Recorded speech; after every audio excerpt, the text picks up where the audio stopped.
સાહેબ કે ચાલો અંદર લઈ આવો એટલે ત્યાં અંદર લઈ ગયો સાહેબ કે હજુ તો ત્યાં બાકડે નાખ્યા ને તો જ માદીનું હોશ પડ્યું પછી પાછળ મને કે ગાય આવો ત્યાં ગઈ તો કંઈ હતું નહીં તો અટાણે એની માથે કેટલા ડૉક્ટરની સારવાર કરે એટલે એની મમતા પૂરી થઈ તો એને ઘોડો પાડી છે ને એટલે એનો ઘોડો હેઠો કરવો જોઈએ તમારે રાત રોકાવી પડશે મેં કીધું કઈ વાત કરી સાહેબ જેમનો સાહેબ બાકડામાં મૂક્યા ફેરા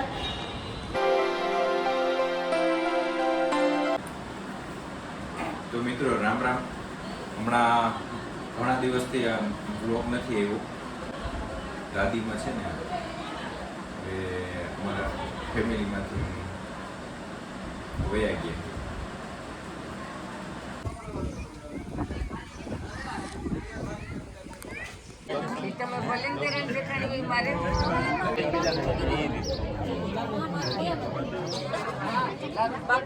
ઓકે આ કાર્ય છે ને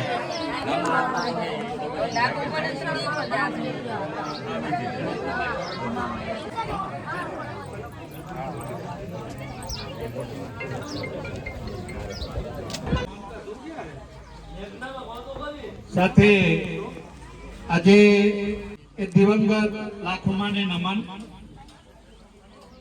દયા બાપાને નમન અને આ દુઃખના પ્રસંગમાં ઉપસ્થિત સૌ કોઈને જય ભીમ, નમો બુદ્ધાય.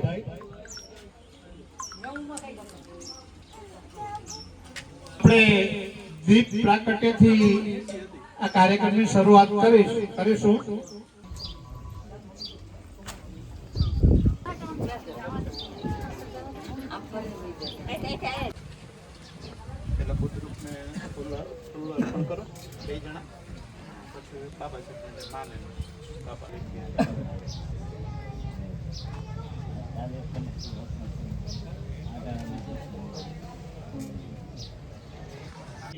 એમના બીજા દીકરા જગદીશભાઈ અને ગીતાબેનને વિનંતી કરીશ કે ડોક્ટર બાબા સાહેબ આંબેડકરને ફુલહાર કરશે.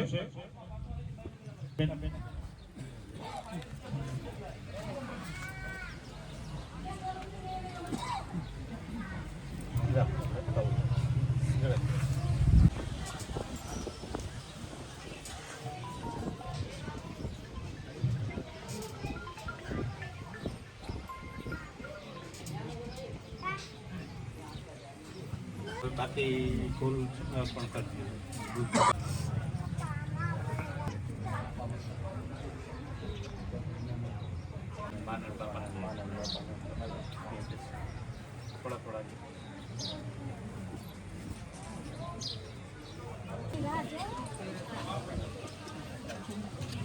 થોડા પાણી ના ભરી જાય. ત્રિશરણ અને પંચશીલનું ગાન કરીશ. જે લોકોને ફાવતું હોય એ હું બોલી લઉં એ પછી બોલે ધીમી અવાજે, અને જો ન ફાવતું હોય તો કઈ વાંધો નહીં, બે હાથ જોડી આંખો બંધ કરી અને સાંભળે. નમો તસ્સ ભગવતો અરહતો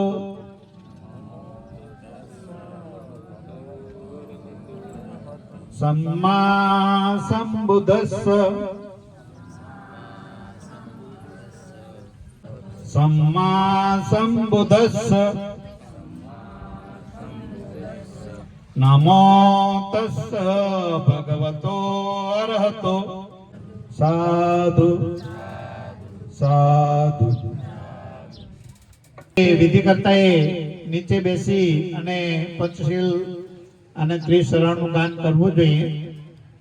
પણ તમારે બધાની ક્ષમા માંગી લઉં છું કે મારા ઘોટણનું ઓપરેશન કરેલું છે એટલે નીચે બેસી શકતો નથી, એટલે ખુરશી પર બેસીને આ બધું વિધિ કરાવી છે. હવે હું ત્રિશરણ અને પંચશીલ બોલો એ પાલી ભાષામાં હતું. આપણી ભાષા ગુજરાતી છે એટલે આપણને પાલી ભાષામાં ખાસ કાંઈ ટપો ના પડે, સ્વાભાવિક છે. પણ આપણે જે જૂની પરંપરાગત વિધિઓમાં જે અગડમ બગડમ શ્લોકો ને બધો બોલાય છે એમાં પણ આપણને કઈ ટપો નથી પડતો, છતાં આપણે પ્રશ્ન નથી કરતા કે ભાઈ તમે શું બોલ્યા, એનો અર્થ શું થાય. પણ હું જ્યાં પણ વિધિ કરવા જાઉં છું, ત્રિશરણ પંચશીલ કે અન્ય કોઈ ગાથાઓ હોય, પાલી ભાષામાં બોલવાની સાથે સાથે ગુજરાતીમાં એનો અનુવાદ કરી અને એનો ભાવાર્થ સમજાવવાનો આપણે પ્રયત્ન કરીએ તો ઉપસ્થિત શ્રોતાજનોને સમજણ પડે કે વિધિ કરતા ખરેખર શું કહેવા માંગે છે અને તથાગત બુદ્ધનો આમાં શું સંદેશ રહેલો છે. બૌદ્ધ ધર્મમાં આપણે જઈએ, પ્રસ્થાન કરીએ એટલે સૌથી પહેલું પગથિયું ત્રિશરણ અને પંચશીલ આવે છે. 3 શરણા આપણે સ્વીકારવા પડે છે અને 5 શીલનું પાલન કરવું પડે છે. આ 3 શરણ કયા અને 5 શીલ કયા? વિશ્વ વિભૂતિ ડોક્ટર બાબા સાહેબ આંબેડકર જેવા જે મહામાનવો છે, એને પોતાની પાસે જે કુદરતી શક્તિ છે, દિમાગની, બુદ્ધિની, એનો માત્ર 7 થી 8% કે મેક્સિમમ 10% સુધીનો જ ઉપયોગ કર્યો છે. બરાબર સમજી લેજો. બાબા સાહેબ જેવા, આઈન્સ્ટાઈન જેવા કે સ્ટીફન હોકિંગ જેવા જે વૈજ્ઞાનિકો અને મહામાનવો છે, એને પોતાની પાસેની બુદ્ધિનો કેટલો ઉપયોગ કર્યો? વધારે વધારે માત્ર 8 થી 10%. અને આપણે 1% પણ નહીં, 1% પણ નહીં. કેટલા ટકા બુદ્ધિ આપણે મૃત્યુની સાથે ખતમ થઈ જાય છે? કુદરતે જે આશીર્વાદ આપ્યો છે બુદ્ધિ રૂપે આપણને, કુદરતે માણસ પ્રત્યે પક્ષપાત કર્યો છે. બીજા જીવોને એટલે બુદ્ધિ નથી આપી, પણ માણસને વિશેષ બુદ્ધિ આપી છે. અને બુદ્ધિના કારણે આપણે સમાજનું નિર્માણ કરી શકાય છે. બુદ્ધિના કારણે આપણે ખૂબ જ આધુનિક જીવન જીવી રહ્યા છીએ અને આપણો વિકાસ પણ આપણે બુદ્ધિનો ઉપયોગ કરીને કરી શકીએ છીએ. પણ આપણે આપણી બુદ્ધિનો ઉપયોગ નથી કરતા, એટલે બુદ્ધે કહ્યું અપદીપો ભવ, તું તારો દીવો થા. કારણ કે બીજા કોઈ આવીને તારા જીવનનો વિકાસ કરી જશે નહીં, બીજા કોઈ તમારો ઉદ્ધાર કરશે નહીં. તમારો વિકાસ ને તમારો ઉદ્ધાર માત્ર ને માત્ર તમે જ કરી શકશો.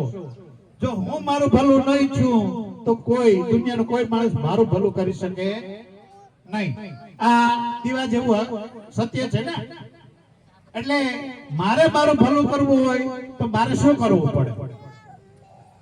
બાબા સાહેબે કહ્યું શિક્ષિત બનો, સંગઠિત બનો અને સંઘર્ષ કરો.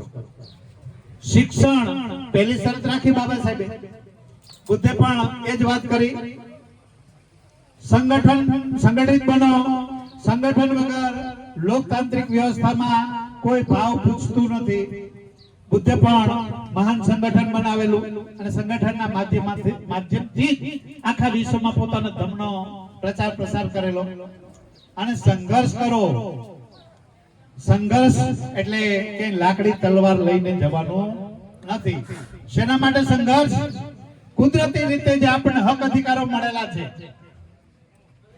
કુદરત એક એવી વસ્તુ છે, એવું તત્વ છે જે ક્યારેય કોઈને અન્યાય કરતી નથી.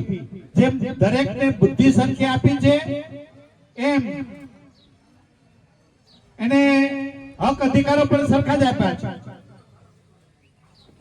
પણ ભેદભાવ કોણ કરે છે? માણસ, સમાજ અને સ્વાર્થી વર્ચસ્વવાદીઓ. અને એટલે જ બુદ્ધે તો સંપૂર્ણ સ્વતંત્રતા આપી, સમાનતા આપી, ભાઈચારાનું નિર્માણ થાય, અસમાનતા દૂર થાય, ભેદો મટી જાય એ માટેનું પૂર્ણ વાતાવરણ આપેલું. પણ એ પછીથી જ્યાં ઉદ્ભવ થયો બુદ્ધના ધર્મનો, એ ભારતમાં જ બુદ્ધનો ધર્મ ખતમ કરવામાં આવ્યો. આપણા 150 પેઢી, આપણા પૂર્વજોની 150 પેઢી SC ST OBC એટલે કે ભારતના મૂળ નિવાસી લોકો શ્રમણ સંસ્કૃતિ વાળા લોકો, જેને વર્ણ વ્યવસ્થામાં બ્રાહ્મણ શૂદ્ર કહે છે, 85-90% લોકો એનું અધપતન થયું, બરબાદી થઈ અને ચારે બાજુથી ગુલામ બનાવ્યા. એમાં સૌથી પહેલા સૌથી ખતરનાક ને ભયંકર જો કોઈ ગુલામી હોય તો બૌદ્ધિક ગુલામી છે. આ દુનિયાનો કોઈ પણ માણસ ટાળી શકતો નથી. એટલે મૃત્યુ જેનો જન્મ છે એનું મૃત્યુ એ નક્કી જ છે. કોઈક વેલા જાય, કોઈક મોડા જાય એ પોતાનું જીવન કાર્ય સારી રીતે બજાવીને જતા હોય એટલે કઈ ખાસ અફસોસ નથી રહેતો. એટલે ઘણી વખત તો માણસો એવું કાર્ય કરીને જાય એનું મૃત્યુ નહીં મહોત્સવ બની જતું હોય છે. મૃત્યુ નહીં મહા ઉત્સવ બની જતું હોય છે. કારણ કે એવી રીતે જીવી ગયા હોય અને એવું વેલ સેટ બધાને બની ગયા હોય, એવી હરીભરીને લીલી વાડી કરીને ગયા હોય કે પાછળથી કોઈને અફસોસ ન રહે. એટલે આવા પ્રસંગને આપણે મહા ઉત્સવ બનાવી દેતા હોઈએ છીએ. શ્રેષ્ઠ રીતે જીવી ગયા હોય એના. પણ જે નાની ઉંમરે જતા રહેતા હોય એનો અફસોસ જીવનભર આપણને મળતો નથી. નાની ઉંમરે જતા હોય તો એ ઘણું બધું કામ અધૂરું છોડીને જતા રહે અને જીવનમાં ઘણા બધા દુઃખો પાછળ મૂકીને જતા હોય છે. પણ અહીંયા આપણે બધા જાણીએ છીએ કે મૃત્યુ બધાનું નક્કી છે. તે વાસ્તવિકતાને આપણે સ્વીકારીને ચાલવું પડે. અને વાત છે, મેં બાબા સાહેબને બુદ્ધની વાત કરીને કહ્યું, જીવન એટલે શું? જન્મ અને મૃત્યુની વચ્ચેનો સમયગાળો એટલે જીવન. સામાન્ય તે દરેક જીવને પોતાનો જીવનનો ઉંમર નક્કી હોય છે. માણસની પણ ઉંમર લગભગ નક્કી છે. અત્યારે 70-75 વર્ષનું સરેરાશ આયુ છે માણસનું. આઝાદી મળી 1947માં ત્યારે લગભગ 35 વર્ષનું હતું. આજે ડબલ થઈ ગયું. એક માણસ ત્યારે એવરેજ 35 વર્ષ જીવતો, આજે 70 વર્ષ જીવે છે. આ શેના કારણે?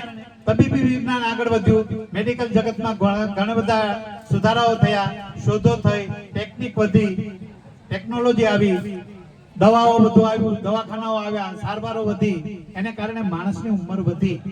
આજે સરેરાશ આયુષ્ય 70 વર્ષનું થયું. બરાબર? આ બધું શિક્ષણને કારણે બન્યું. તો જીવન અને મૃત્યુની વચ્ચે જન્મ અને મૃત્યુની વચ્ચે જીવન છે. તો જીવનનું ઘડતર આપણા હાથની વાત છે. બુદ્ધે કહ્યું, બાબા સાહેબે કહ્યું. બાબા સાહેબે તો ઉદાહરણ પોતાની જાતનું આપણી સામે મૂકી દીધું. કેવી કઠિન પરિસ્થિતિમાં બાબા સાહેબ ભણ્યા છે. માતા રમામાં છાણા થાપી, એ છાણા વેચી અને બાબા સાહેબને ભણવા માટે પૈસા મોકલતા હતા. પોતાના બાળકોનું ભરણ પોષણ કરતા હતા. કલ્પના તો કરો, આજે સમય ઘણો બધો બદલાઈ ગયો છે. દુનિયા આજે આગળ વધી રહી છે. માણસ ધારે તો સારી રીતે જીવી શકે એટલું તો કમાય જ શકે. આટલી સગવડ તો આજે થઈ ગઈ છે. બરાબર? હવે મિત્રો, આપણી વચ્ચે વક્તાઓમાં જયદીપભાઈ રાવલિયા ઉપસ્થિત છે. તો એમને હું વિનંતી કરીશ કે તેઓ આવે ને પ્રસંગને અનુરૂપ પોતાની વાત કરે. જયદીપભાઈ રાવલિયા.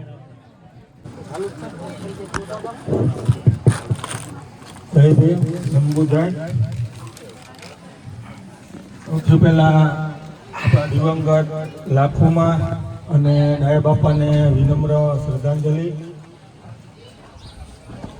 અને સમય પણ ઘણો બધો થઈ ગયો છે. મેજોરિટી બધાને એવું હોય કે ભાઈ 10-15 મિનિટમાં પૂરું કરી દઈએ. એટલે આપણે સગા સંબંધીને બધાને એ જણાવવા માંગીએ છીએ કે ભાઈ તમે તમારો કિંમતી સમય લઈને આવ્યા છો, 15 મિનિટ માટે આવ્યા છો. જો આપણે તથાગત બુદ્ધના વિચારોથી બુદ્ધ વિધિ કરતા હોઈએ તો જે કોઈ પણ વક્તા હોય એને સાંભળવા એ પણ આપણી ફરજ બને છે. જો આપણે એવું ન કરવું હોય તો બુદ્ધ વિધિ છે એ કોઈ બુદ્ધની વિધિ નથી. હકીકતમાં બુદ્ધિઝમમાં કોઈ પણ જાતની કોઈ વિધિ આવતી નથી. આપણે આ એક સંસ્કાર ઉજવીએ છીએ. જો આપણે બુદ્ધ વિધિ ન કરવી હોય તો આપણે દાડો કરવો જોઈએ, જેથી કરીને કોઈને પ્રોબ્લેમ જ ન થાય. જો આપણે દાડો કરીએ તો આપણે કોઈ પણ જાતનો કોઈ ઇસ્યુ જ નથી થવાનો. તમે બધા રાવલિયા પરિવારને આંગણે અમારા લાખુમાના પુણ્યાનુમોદન સંસ્કારમાં પધાર્યા એ બદલ મારી માતાઓ, બહેનો, ફૂયું, દાદીઓ, નાનીઓ, મામાઓ જેટલા પણ કુટુંબીજનો છે સમગ્ર પરિવાર રાવલિયા પરિવાર વતી હું સમગ્ર બધાનું અભિવાદન માનું છું. જય ભીમ, જય ભારત.